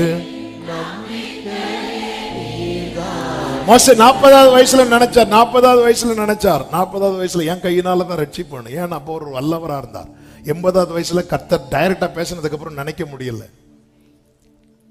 ஆமென். என்னைக்குமே புரிந்து கொள்ளுங்கள், நாம் நினைத்தபடி அல்ல கர்த்தர் நடப்பிப்பது, அவர் நியமித்தபடி தான் நடப்பிக்கிறார். அதனாலதான் வில்லினாலும் பட்டயத்தினாலும் நான் அவர்களை ரட்சியாமல், அவர்கள் தேவனாகிய கர்த்தராலே. கர்த்தர் அது எப்படி வேணாலும் இருக்கலாம். இஸ்ரவேல் ஜனங்கள் எகிப்திலிருந்து புறப்பட்டார்கள் அல்லவா? புறப்பட்ட போது அவர்கள்ட்ட ரதம் இல்லை, குதிரை இல்லை, பட்டயம் இல்லை. குதிரை வீரர் இல்லை. பட்டயம் இருந்தாலும் பட்டயம் பிடிக்க தெரியாது. பாத்திரம் பிடித்த கைகள், பட்டயம் பிடிக்க தெரியாது. ஆனா இவைகள் எல்லாவற்றோடும் யார் புறப்பட்டு வந்தா தெரியுமா? பார்வோன் புறப்பட்டு வந்தான். அதனாலதான் முறையிட்டார்கள் பார்வோனை கண்ட ஜனங்கள். பார்வோன் 30 லட்சம் வேற கூட வரல. ஆனா இஸ்ரவேல் 30 லட்சம் பேர் இருக்கிறாங்க. ஆனா இந்த இப்போ யுத்தத்துக்கு என்னெல்லாம் தேவையோ அது எல்லாமே பார்வோன்ட்டு இருக்கு. யுத்தத்துக்கு என்னெல்லாம் தேவையோ அது ஒண்ணுமே இவங்க கிட்ட கிடையாது. அது இல்லாம இவங்க கிட்ட எது நிறைய இருந்துச்சு தெரியுமா? இஸ்ரவேல்கிட்ட எது நிறைய இருந்துச்சு சொல்லுங்க? பயம்.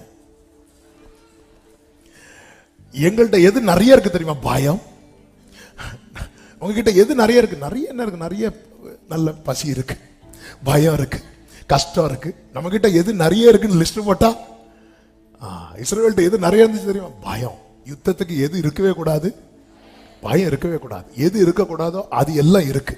பார்வோன்ட்டா என்னெல்லாம் இருக்கணுமோ அதெல்லாம் இருக்கு. ஆமென். ஆனா ரட்சிப்பை பார்த்தீங்களா? வேதம் என்ன சொல்லுகிறது? யாத்திராகம் 14வது அதிகாரம் 25வது வசனம், அவர்களுடைய ரதங்களிலிருந்து உருளைகள் கழலவும் அவர்கள் தங்கள் ரதங்களை வருத்தத்தோட நடக்கவும் பண்ணினார். இப்ப இஸ்ரவேல் நினைச்சிருப்பாங்க, நல்ல வேளை நமக்கு ரதம் இல்ல, இருந்திருந்தா ஊர்ல எல்லாம் கலண்டு போயிருக்கும். சிலது இல்லாததுக்காக ஸ்தோத்திரம். 28வது வசனம், 29வது வசனம், இஸ்ரவேல் புத்திரர் சமுத்திரத்தின் நடுவாக அவங்க உருளையன் கலர்ல, உருளை இருந்தா உருண்டுட்டே இருந்திருப்பாங்க. சில காரியம் ஆண்டவரை எனக்கு மட்டும் அது இருந்திருந்தா நீ எங்க உருண்டிருப்பேன்னு தெரியாது. ஹல்லேலூயா. நான் இரக்கம் செய்வேன். நான் கூட இருக்கிறேனா? நான் உனக்கு பலத்தை கொடுக்கிறேன்ல. பாரு, அந்த ரதத்தால நடக்க முடியாத இடத்துல உன்னை காலால நடத்தி ஒரு கால் நனையாமல். ஆமே. கிதியோனை பாருங்க, இஸ்ரவேலர் எல்லாருமே மீதியானருக்கு கீழே விழுந்துட்டாங்க. இஸ்ரவேலர் எல்லாருமே. அப்படி இருக்கும்போது கிதியோன் மேல ஆவியானவர் இறங்குறார். கிதியோன் நிறைய பேசுறார். 6வது அதிகாரம் இறங்கும் போது கிட்டத்தட்ட 32,000 பேர் வந்துட்டாங்க. இஸ்ரவேலர் எல்லாரும் வந்தாலும் மீதியானரை அடிக்க முடியாத அளவுக்கு மீதியானியர் கை பலத்திருந்தது என்று பைபிள்ல இருக்கு. அப்படி இருக்கும்போது 32,000 பேர் வந்தாங்க. பரவாயில்ல, 32,000 பேர் இருக்கிறாங்களே, 32,000 பேரோட போனாலும் மீதியானரை அடிக்க முடியாது, கர்த்தர் ரட்சிப்பு தரலன்னா. அப்படி ஒரு கண்டிஷன்ல இருக்கிறாங்க. அப்படி இருக்கும்போது தான் கர்த்தர் கிதியோன்ட்ட பேசுறாரு. 7வது அதிகாரம் 2வது வசனத்தை வாசியுங்கள். அப்பொழுது கர்த்தர் கிதியோனை நோக்கி, நான் மீதியானை உன்னோடு இருக்கிற ஜனத்தின் கையில் ஒப்புக் கொடுக்கிறதற்கு அவர்கள் மிகுதியாய் இருக்கிறார்கள். யார் மிகுதியா இருக்கிறார்கள்?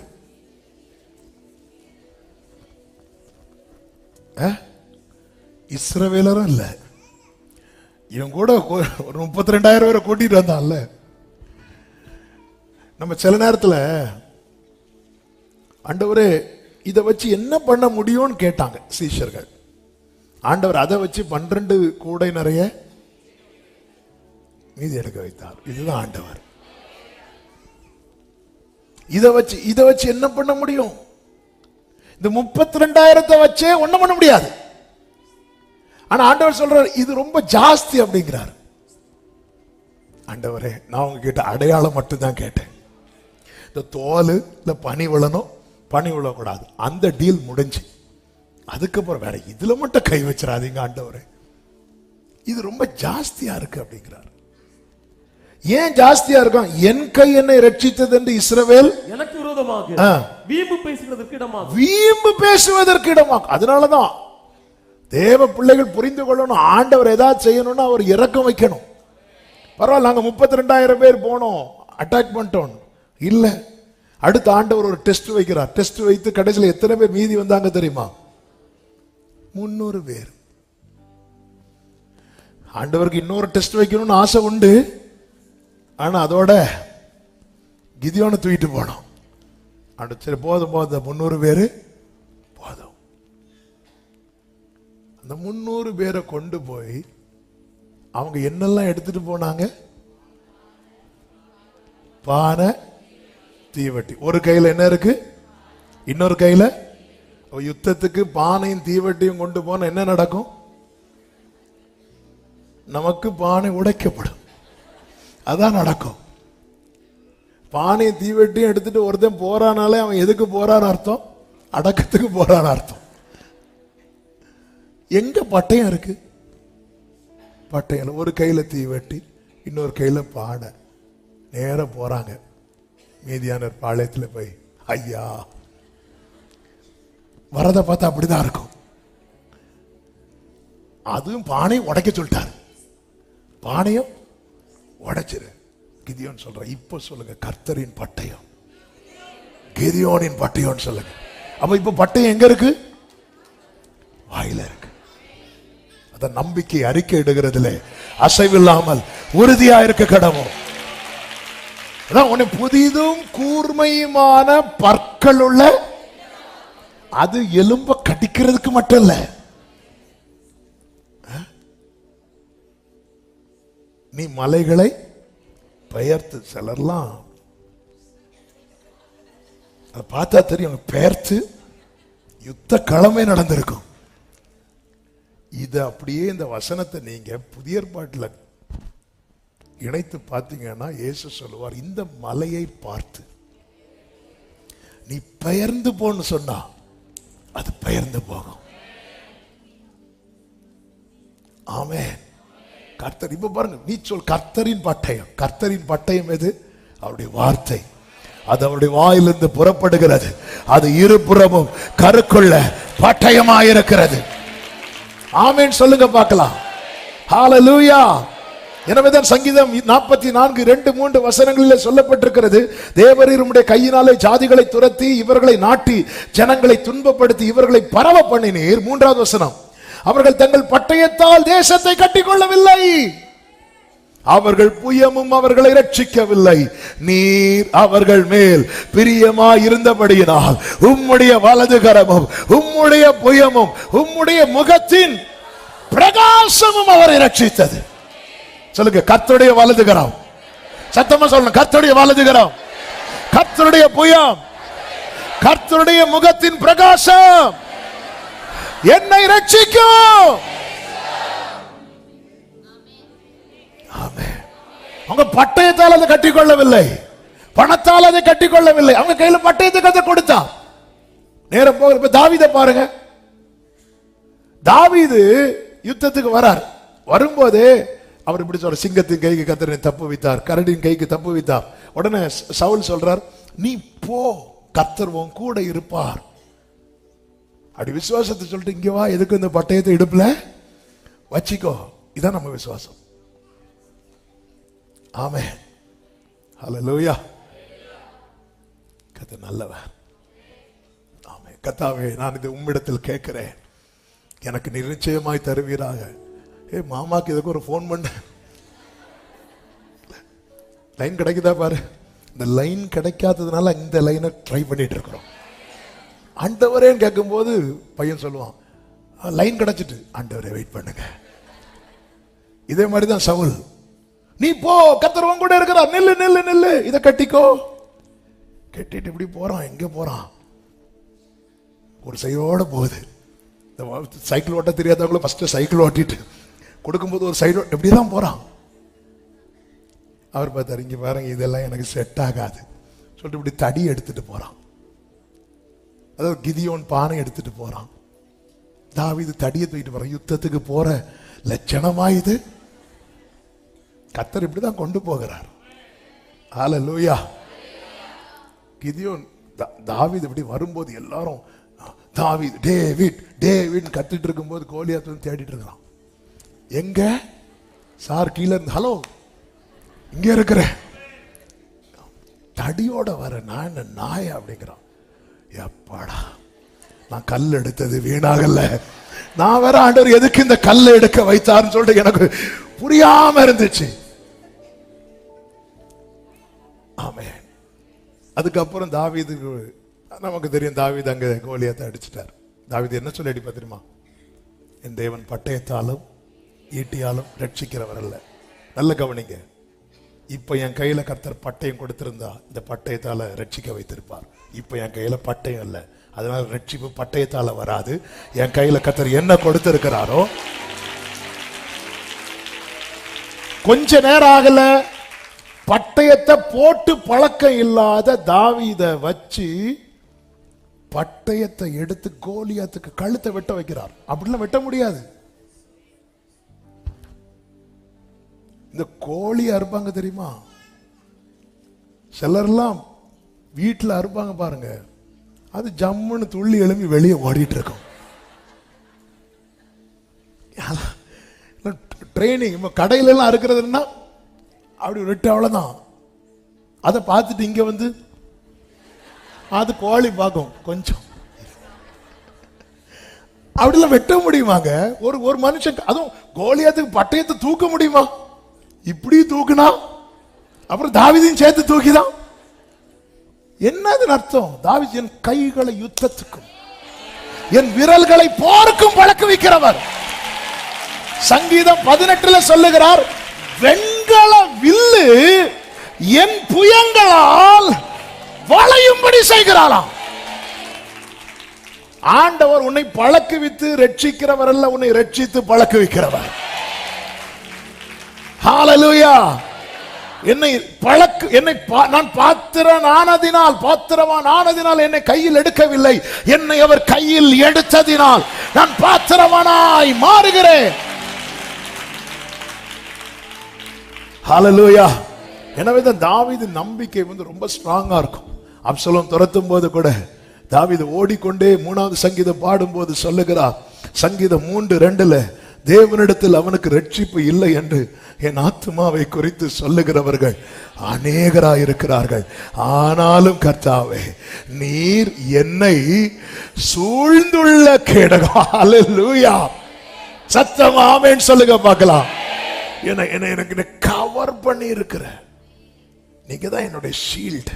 கேடகம் நீரே, மகிமையும் நீரே, தலை நிமிர செய்பவர் நீரே. அதாவது நமக்கு இருக்கிற நிலைமையை பார்த்து ஆண்டவர் வச்சு சொல்லுவாங்க, தேவனுக்கு அவனிடத்தில் ரட்சிப்பு இல்லை, தேவனுக்கு அவனிடத்தில் ரட்சிப்பு இல்லை. ஆனா எனக்கு தெரியும்பா, நீங்க என்ன சூழ்ந்துள்ள கேடகம், என் மகிமையும் என் தலையை உயர்த்துகிறவருமாயிருக்கிறேன். கடைசி வசனத்தை வாசியுங்கள். 3 கடைசி. ரட்சிப்பு அவ்வளவுதான். சத்தமா சொல்லுங்க. இன்னைக்கு இருக்கிற சிச்சுவேஷன்ல என்கிட்ட பட்டயம் இல்ல, குதிரை இல்ல, ஒண்ணுமே இல்லை, நான் எப்படி இதுல இருந்து காப்பாற்றப்படுவேன்? அது கர்த்தராலே. எத்தனை பேர் நம்புறீங்க? இந்த 2025ல கர்த்தர் ஆச்சரியப்படுத்த போகிறார் எல்லா கண்களுக்கும். நம்புறவங்க மட்டும் நல்ல கையை தட்டி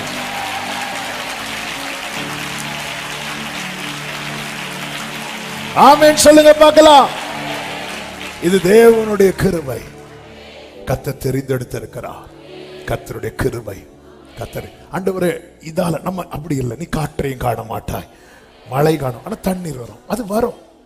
மழையினால தண்ணி வரணும், மழையை தருவார். ஆனா மழை இல்லாட்டாலும் கர்த்தரால் தண்ணி தர முடியும். இது தேவனுடைய செயல். கர்த்தர் என் கூட இருக்கிறார். அதை மட்டும் நீங்க அவருடைய கிருபையை சார்ந்து நில்லுங்க. இரக்கத்துக்காய் நோக்கி பாருங்க.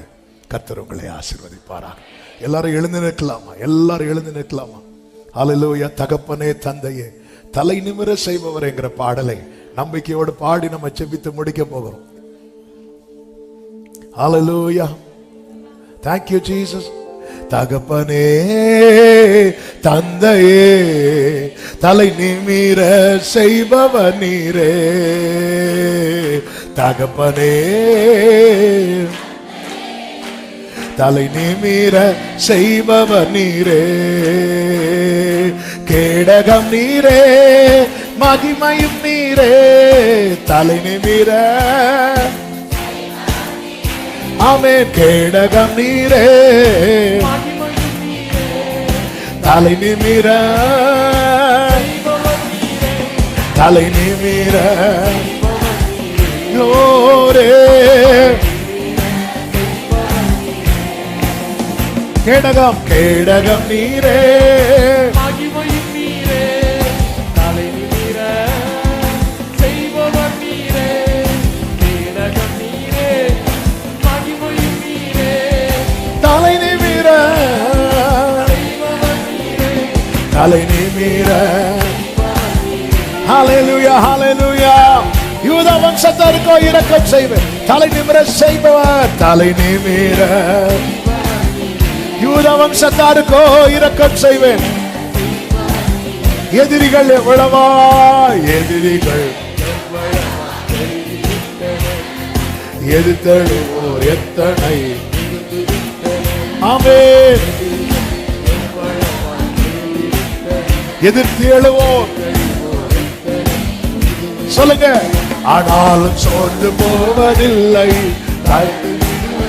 ஆமென். சோர்ந்து போவதில்லை. தகப்பனே தாங்குகிறீர், என்னை தள்ளாட விடுவாராங்க. தெரிந்தெடுத்திருக்கிறாரே. எத்தனை ஏசாக்கள் இருந்த போதிலும் கர்த்தர் தெரிந்தெடுத்திருக்கிறாரே. கேடகம் நீரே, கேடகம் நீரே, தலை நிமிர ஆமென். கேடகம் நீரே, தலை நிமிர,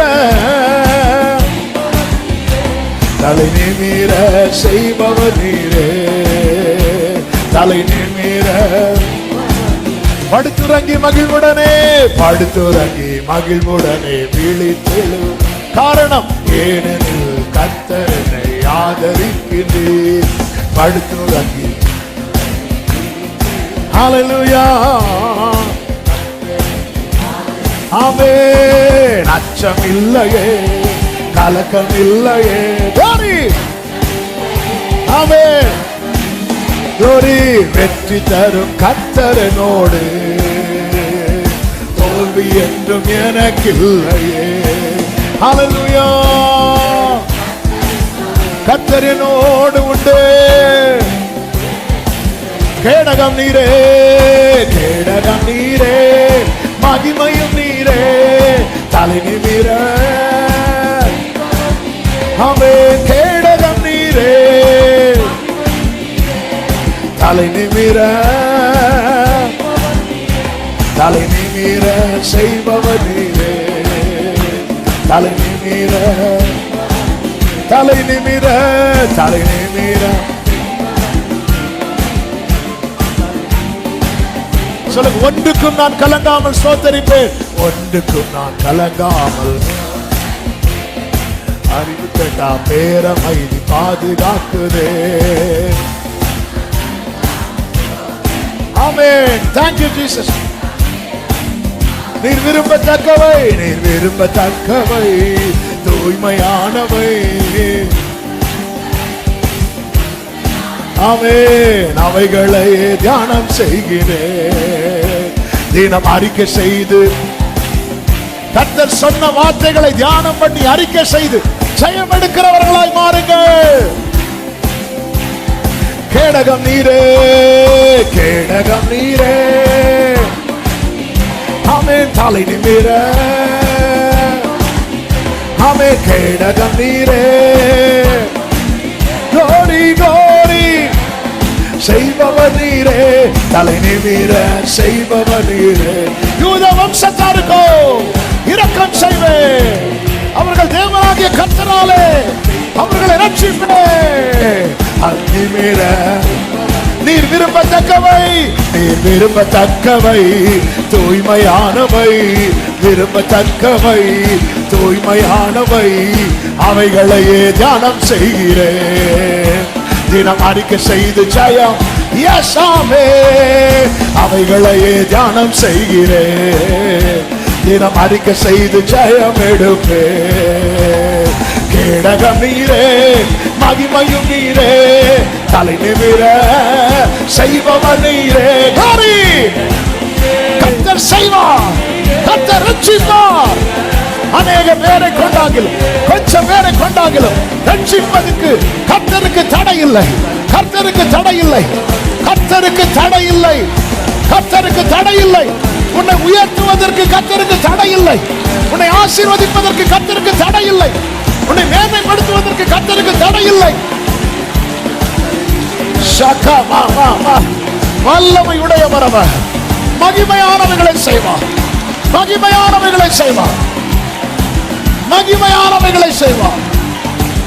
ஆமென், ஆமென்.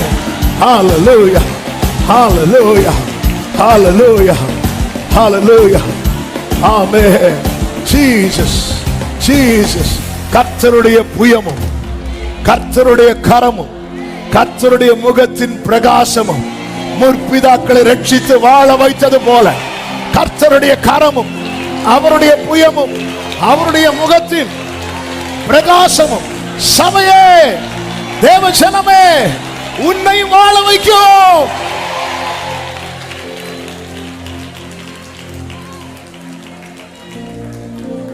நன்றி ஆண்டவரே.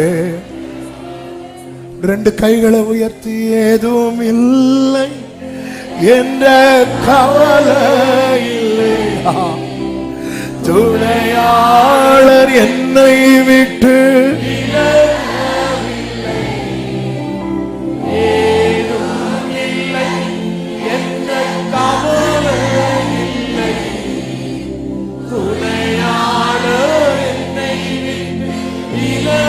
எல்லாரும் சொல்லுங்க, சொன்னதை செய்திடும். ஆமென்.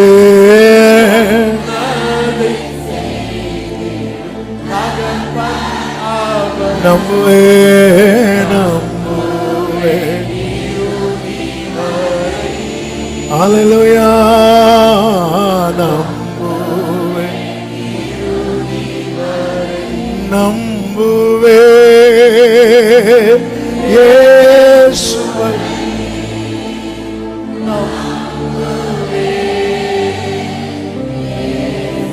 அப்படியே ரெண்டு கைகள் அப்படியே உயர்த்தி ஒரே ஒரு வார்த்தை, அப்பா இறங்குங்கப்பான்னு மட்டும் உங்க இருதயத்துல இருந்து, ஏசப்பா இறங்குங்கப்பா, உங்க இறக்க கிடைக்க பண்ணுங்கப்பா,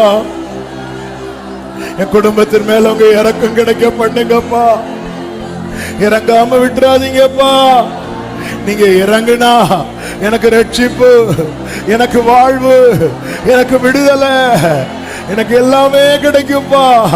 உங்க இறக்கம் கிடைக்க பண்ணுங்கப்பா, உங்க இறக்கம் கிடைக்க பண்ணுங்க.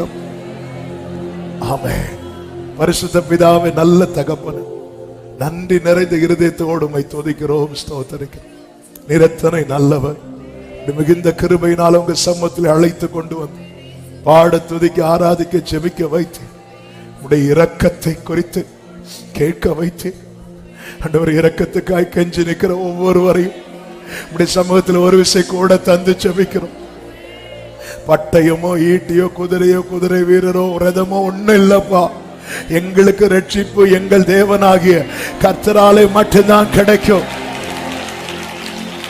ஒவ்வொரு வாழ்க்கையில் அப்படியே நடப்பிச்சு ஆகாத அருவருப்பாய் பார்த்தவங்க கூட ஆச்சரியமாய் பார்க்கும்படிக்கு பிள்ளைகளை கர்த்தர் உயர்த்துவீராக, மேன்மைப்படுத்துவீராக, உங்க நாம மகிமைக்காய் வாழ்ந்திருக்க செய்வீராக, கர்த்தர் ஆளுகை செய்வீராக. ஒவ்வொருவரையும் ஆசீர்வதியும். ஆண்டவரே, உங்களுக்கு தெரியும், நீங்க இறங்குனா நாங்க இருப்போம், நீங்க இறக்கம் செய்ய மறந்தா நாங்க திகைத்து இல்லாமலே போய்விடும். காத்திருக்கிற அநேகர் காத்திருக்கிறாங்க. இன்னைக்கு அந்த வார்த்தையும் பேசினீங்களே, 30 வருஷம் காத்திருந்தியே, இத்தனை காலம் காத்திருந்தாயே, இன்னும் கொஞ்ச நேரம், இன்னும் கொஞ்ச காலம் கர்த்தர் என்னென்ன செய்தார் என்று உன்னை குறித்து சொல்லப்படும் நாட்கள் சமீபமாய் வந்துவிட்டது. நன்றி அப்பா. உங்களை நம்பி இந்த வார்த்தைகளை நாங்கள் பிடித்துக் கொள்ளுகிறோம், விசுவாசத்தை வெளிப்படுத்துகிறோம், அறிக்கையிடுகிறோம். சுதந்திரிக்க பண்ணும் ஒவ்வொருவரையும் சாட்சியாய் நிறுத்தும். ஆன்லைன் மூலமா இணைந்திருக்கிறவர்களை இதோடு கூட நாங்கள் நினைத்து செபிக்கிறோம். ஆசீர்வதியும், பெரிய காரியங்களை செய்யும். மகிமை, கனம், துதி, ஸ்தோத்திரங்கள் அனைத்தும் ஒருவருக்கே செலுத்துகிறோம். இரட்சகர் இயேசு கிறிஸ்துவின் நாமத்தில் பிதாவே, ஆமென். செய்து சத்தமாய் சொல்லுவோம், என் ஆத்துமாவே கர்த்தரை ஸ்தோத்திரி, என் ஆத்துமாவே கர்த்தரை ஸ்தோத்திரி, கர்த்தர் செய்த சகல உபகாரங்களை மறவாதே. ஆமென். நம்முடைய கர்த்தராகிய இயேசு கிறிஸ்துவின் கிருபையும் பிதாவாகிய தேவனுடைய அன்பும் பரிசுத்த ஆவியானவருடைய ஐக்கியமும் சிநேகமும் பாதுகாவலும் நம் அனைவரோடும் எல்லா பரிசுத்தவான்களோடு கூட கர்த்தருடைய வருகை மட்டும் தங்கி இருப்பதாக. ஆமென். ஹல்லேலூயா. God bless you. கர்த்தர் உங்களை ஆசீர்வதிப்பாராக. ஆமென்.